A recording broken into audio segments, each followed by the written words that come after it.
Okay, now in this video, I would like to talk about some applications of a linear function. Let's take a look at this example.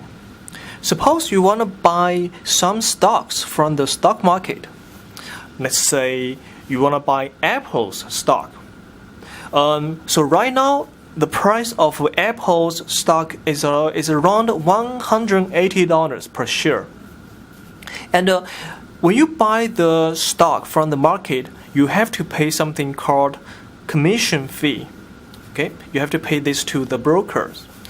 Let's assume the commission fee is $5. So, then let's figure out if you only buy one share of Apple's stock, so how much does it cost you? So if you only buy one share, then you have to pay $180 and plus this $5 commission fee. So you have to pay. What you have to pay in total is $185. Now, if you want to buy two shares, you have to pay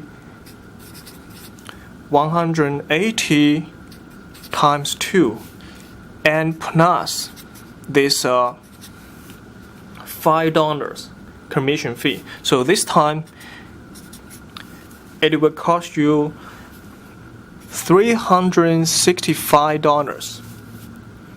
Now remember, the commission fee is always $5 no matter how many shares do you buy. Okay, now then let's figure out, what if you want to buy 10 shares? If you buy 10 shares, you have to pay 180 times 10 and plus this $5. So in total, it costs you $1,805. So from here we can see, in this table, the cost is changing according to the number of shares you buy. So in this case, we can use a function 180x plus 5 equals fx. So here x represents the number of shares you buy for the Apple's stock.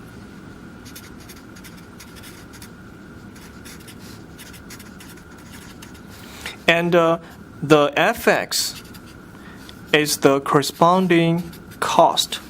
So this is one example of a linear function. Now in this linear function, the price of Apple's stock is like our slope.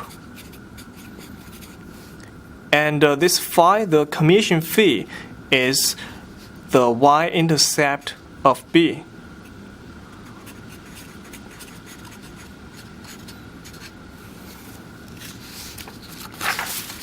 So in mathematics, the x is called the x in the function is called independent variable,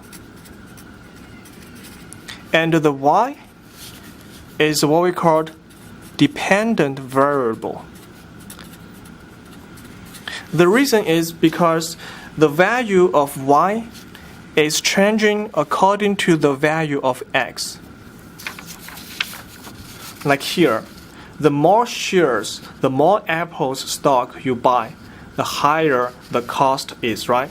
So the cost is y, which is changing according to the x.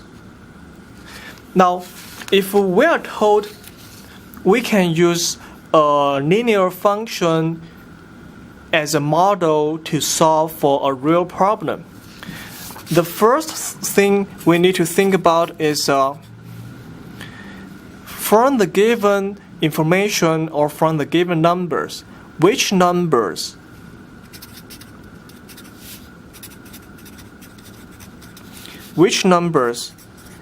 are the x values, and which numbers are the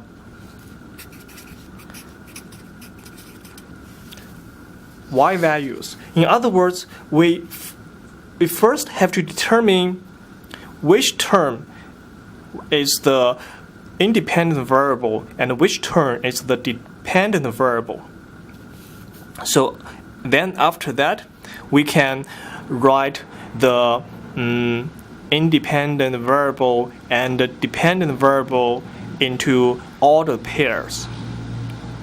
And after, because if we can have a couple of ordered pairs,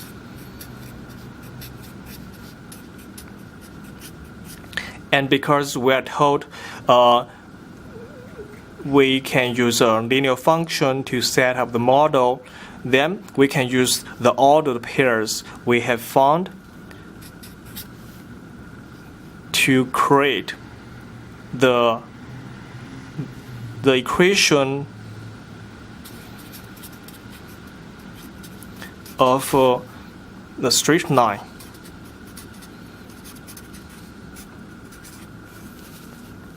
And in the previous class, we said in general we have three different ways to express an equation of a straight line. The most common way here we are using is to use the point slope form.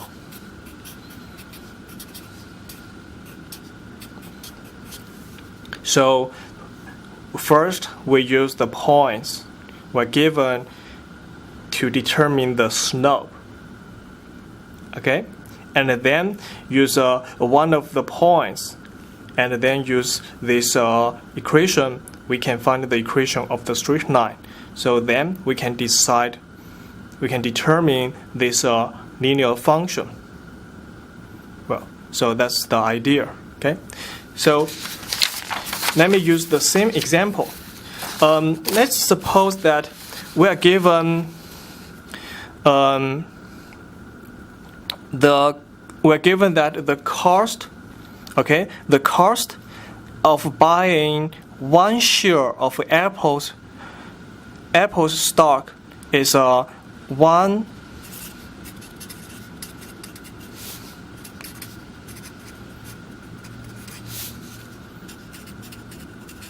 The cost of buying one share of Apple's stock. Sorry about this. The cost of buying one share of Apple's stock is $185, and the cost of buying 10 shares of Apple's stock is $365. And then we want to write, and we're given that the relation between the cost and the number of the shares can be described by a linear function, and we want to find that function. So the first step is we need to determine what is the independent variable. Now, the independent variable is the number of the shares, right? Because as we said before, the more you buy, the higher the cost is, right? So the cost is determined. The cost is determined by the number of shares. So the number of the shares is our X.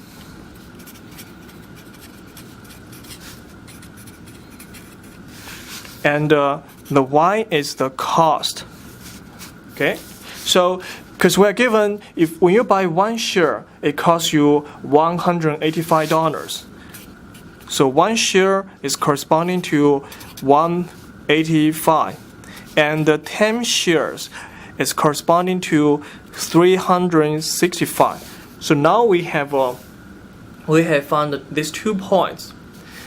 Now next, use these 2 points, we can compute the slope.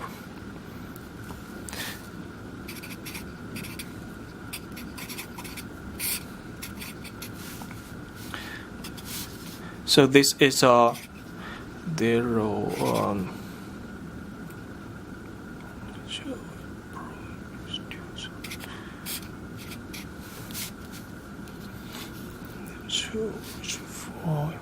Oh, sorry. So when you buy 10 shares, it costs you 1,805. So this is 1,805. Okay.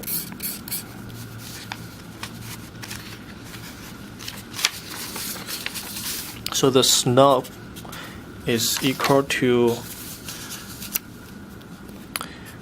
1,805 minus 185 over 10 minus 1. So that is 1,805 minus. So this is 1,620 over 9.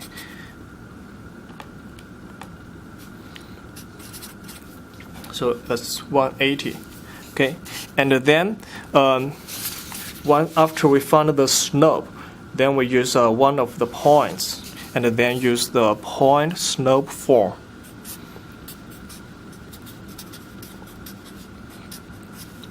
Let's say I use this point. So y minus 185 is equal to 180 times x minus 1. And the next,